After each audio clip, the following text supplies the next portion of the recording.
Competitively, we've done very well this year, and I'll run through that. But Bing is up in market share.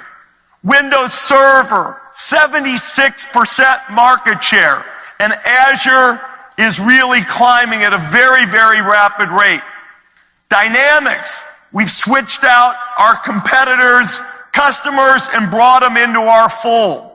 Office and Office 365, basically the other guys have yet to really show up. Xbox, we've become the #1 console this year.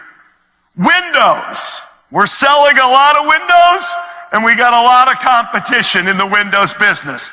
But we're driving hard with, just in the last year alone, 350 million new PCs sold. That might compare with numbers from other guys that are in the 20 million range. Now, 20 is too much, but 350, last time I checked, is a lot more than 20.